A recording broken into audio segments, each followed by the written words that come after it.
Whoa, look at that blade on there, That's man. a fatty, dude. That's a chonker. Yeah. How about pocket person protectors? Yeah. There you go. Size does matter. Size does matter. I would disagree. But that's just me covering for my small. Welcome back, Fire Team, to Shift Fire, the exploration and appreciation of military culture. Folks, you are tuned into a very special episode of War Wallet. We are here at TOOR Knives with Connor TOOR, the founder of TOOR Knives. Today we're looking at folding knives. This is a selection of the knives that you've made, and we're going to take a look at them today. What do we have here? Obviously we have folder blades. If you said that in the intro, but why are they on the table? So these are 4 of the options that we have. Each of these is the second or the third iteration of the specific model. So you've been kind of trial and error in these, right? 100%. Yeah. Just general differences, pros and cons of a fixed blade versus a folding blade. Well, anytime you don't have anything moving in a blade, it's going to be a little bit stronger. Yeah. Right? So there's no pivot on it. So you've got a strong piece of steel on a fixed blade. Folding knife obviously folds up. There's no sheath. You don't need to mount it anywhere. It just has a clip and it sits in your pocket. And these specific folding knives are called frame lock folding knives. And the reason for that is because the frame, the actual handle here, has this lock bar. And that lock bar, when you open it, actually engages and is the locking mechanism that stops the blade. So there's obviously a million different types of folding knives. Yeah. You have liner locks, frame locks, axis locks. We stick with one type of folding knife right now. Okay. And that is a frame lock on washers. Washers opposed to bearings. Bearings being like that flick open, real fast blade. They're hard to keep clean. Interesting. So especially if you take your knife apart, those ball bearings might fall out.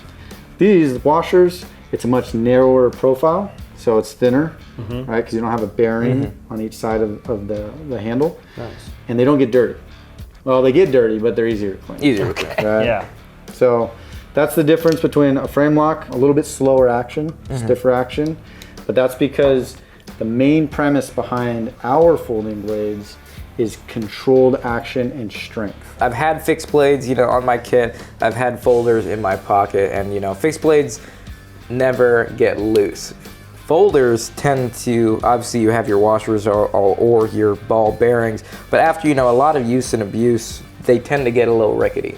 So, I was actually more drawn to folders than I was fixed blades, just because I wasn't a fan of really bulky stuff. Because let's be honest, if you have a knife on you, you're probably using it to open an MRE. If you're not using it what you think you're going to use it for, it's a big misconception. Plus, it takes up a lot of room, and if you have it on your kit, chances are whoever you're fighting close distance can use it against you. So, but I'm excited to hear each of these knives' stories and why they sit here today, because I'm actually interested in picking up one of these after this video's over. So yeah, what do we have here, man? Far on the left, the itty bitty one. So first blade, our smallest blade is the Suitor. Obviously, by the name, it's kind of more of a gentlemanly design, right? Something you can take to dinner, but you can also use at work. Yeah, or pay it to take you to dinner. Gentleman collar. Yep, nice thin profile. Again, a frame lock, you see that lock bar all the way through that side frame or the handle. Really strong blade, but it's small. Yeah, right? So you barely feel it. Super lightweight. We want strength. Strength is the main design here, but at the same time, perfect balance. As all things should be. Yeah, there we go. Someone caught it. Sorry, I didn't mean to cut you off. I was just having a stupid moment. A lot of companies will put lots of fancy designs, extra materials, everything on there, but for us, we're focusing our attention on the strength. Right, our main premise on folding knives is strength.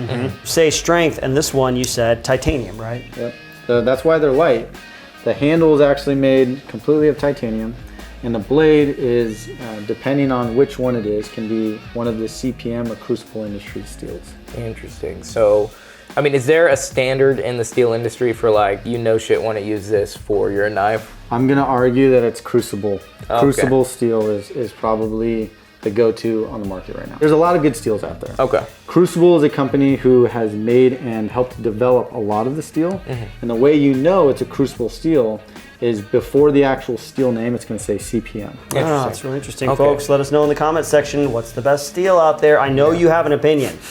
They always do. So Suitor, super cool, you know, small, compact. You don't want to take a lot of room. I was looking at all these knives and I was like, which one do I want to carry? Me, I like this one. But, you know, that's just right off the bat. But this actually makes a lot of sense to me because if you're a huge everyday carry type of guy, what do you got on you? You got your wallet, you got your keys, you got maybe a pistol, you might have a flashlight on you, you might have a pen, and then a knife. So like you need like a Mary Poppins purse of pants to fit all these shit in your pockets. Right. So like a thin, you know, blade that's low profile actually appeals to me more now. It's very impressive, yeah. It's very impressive. Yeah. All right, moving on. So Suitor, very cool. What do we have here?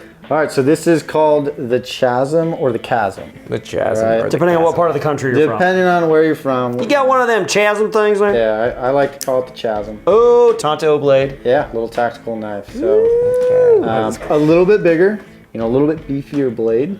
It's a tactical shape, Tonto. Again, it's a frame lock.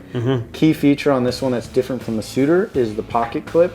The pocket clip is actually a deep carry fold over, so it sits all the way down in your pocket. That's nice, because I'm sitting here with this cheap Amazon knife in my pocket, and it like always comes out on my pants, and I never can get it to sit super deep. Now, when you were talking about the clip, you're meaning that this goes on the outside with the knife going on the inside of your pants, or does it matter? The inside, yeah. So the only thing exposed is the clip. Oh, okay, So right. it sits further in your pocket.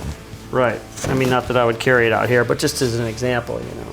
Yeah, maybe you're starting something there. Hey, maybe I'm starting the breast pocket concealed knife carry. Forget pocket protectors. How about pocket knives, dude? Yeah. Oh yeah. How about pocket person protectors? Yeah. There you go. You just gave your next advertising. That's right. That's how we're gonna start shooting them in the Yeah, your future. PR, your marketing.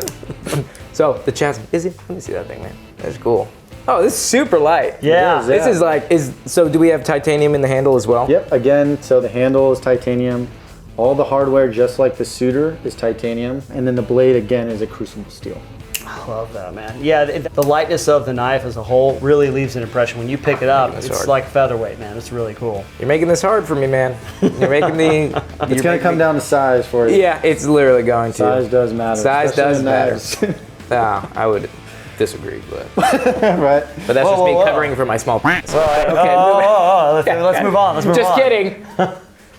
Third knife. Third knife. A little bigger. A little bigger, right? This is the Merchant. The Merchant. Yeah. Where did it get its name? So this is the Merchant 2.0, and it got its name downstairs in our conference room. That's Perfect. Great story, man. No, we wanted a nautical theme Okay. for the blade. We kind of built a brand around the nautical traditions, especially myself being a Marine and a few other guys here that were in the Navy. Big seaman, yes. Yep. So we called it the Merchant. Okay. Right. And again, we're looking at all titanium frame lock knife, Yep. crucible steel on the blade, and the blade rides on washers. Now, the cool thing about this blade, it is bigger, but it also has that deep carry fold over titanium clip. Yeah, right in here. Yeah. So it really sits deep in that pocket. I like Can't that. even see it now. Yeah, you got the traditional curve right to the blade right in there. Yep, traditional style blade. Now the cool part about this one specifically, it's shown in bronze right here. That bronze is not painted on there. Oh wow. It's titanium and it's electroanodized into the titanium. Oh wow. So that color is actually done with, it looks like a car battery. That's how we charge the titanium, and it changes the color. That's cool, man. Yeah. I'm just living in my head. With whole judgment, hey, we got one more coming I know. up. We do have You never one. know. You might have your mind changed. Okay, so we have the Suitor, the Chasm or Chasm, we have the Merchant, and finally, Big Kahuna. This is a brand new blade for us. This is my personal blade. This is the XT1. The XT1. XT1, Sounds like, baby. you know, it's like a RoboCop or something. Whoa, look at that blade on there, That's man. a fatty, dude. That's a chonker. Yeah. That's a big boy. That is a big Okay. boy. We held nothing back on Yeah. this blade. This was like, we learned, we've been developing on our first three. We went all for it on this one. So a few key features that are different from the Merchant is we have a milled titanium clip, Okay. so it's much stronger. We have a lock bar insert on the frame, right? So you've got your lock bar here, is what's locking the blade into place, but there's a steel insert that sits on the inside of that handle, and it's hardened steel, so when it engages with the blade, it lasts much longer. Okay. So that's a really key feature, especially if you're gonna be snapping your blades. It's not gonna wear away because it's the same type of steel and the same hardness as the blade. Sure. Another key feature is it's a little bit thicker. So you can tell just by the weight, the blade is actually close to 3/16 inches thick, And the handle too is about 140 thousandths thick. So that's 0.14. Oh my gosh. Not only that, I see you got a little bit extra back here. You got the little lanyard loop. Yep, it's a back spacer for us with a lanyard hole. I'll be honest, this was way lighter than I thought it was gonna be. I mean, the blade is the heaviest part of this. Yeah, I'm impressed, man. It's almost like you got the girthiness of a fixed blade in a folding blade design. Now, after a year of developing folding knives, we're proud to be where we are with this XT1. Very cool, man. Big, Absolutely. hardy blade. Yeah, that's a chonker, man. I mean, talk about like a folding knife that has a bunch of utility to it. You know, survival knives, right? This, I mean, you can use this to chop, you can hit rocks on it. If you want it to cut, sure, it's got a fine blade. Is there a design reason for the curvature in there? Recurves traditionally offer more slicing power just because you have a continual curve and you don't have a flat, right? So you can actually cut with the belly of that blade if you're slicing straight down. Okay, because it's at an angle, right? Yeah, it's a little bit more challenging to sharpen. However, you're gonna have a longer lasting edge on the belly of that blade. Oh, that's nice, man. That's real pretty, man. That's a very tempting blade right there. Man. Wow. Any kind of recommendations, differences between the smallest to the biggest, or kind of general purpose, or for all encompassing? Yeah, it's gonna come down to, again, what you wanna use it for. Yeah. So for me, if I'm just cutting boxes every day, I'm working out and shipping, I'm gonna go with a smaller blade, right? Because I'm kneeling around, I don't want a big footprint in my pocket.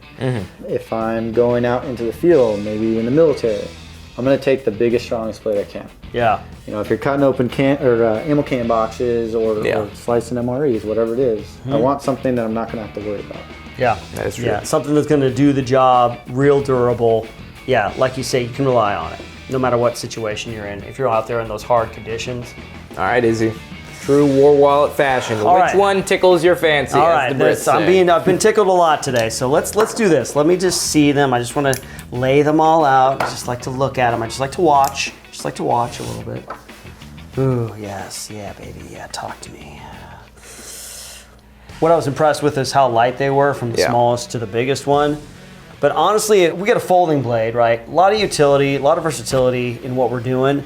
I'm gonna have to go with the XT1 because you've got the compact nature of a folding blade. I'm okay with this. You know, I'm not trying to go to like a high-end party in a tuxedo and not have a print of it. I don't care about that kind of stuff. I have the folding knife. It's compact already. I want the chonkiness of the blade, man. That's what I want. That's my pick, the XT1. Cameron, what about you?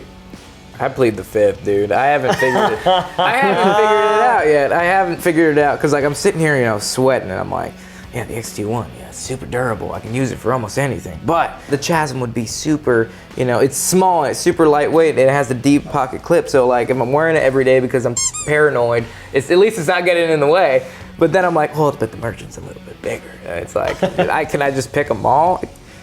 I'll go. No, I don't want to say that. Man, I'm going crazy right now. So. Cameron, I love it. I love seeing the emotional turmoil. I'll go with the Merchant, man. Merchant. It's big, you know. I mean, the blade width seems bigger than the Chasm. And at the end of the day, I'm super egotistical and such a diva that I love this color. So I appreciate the fact that that's actually in the handle there. So yeah, I'll go with the Merchant. Dude, that...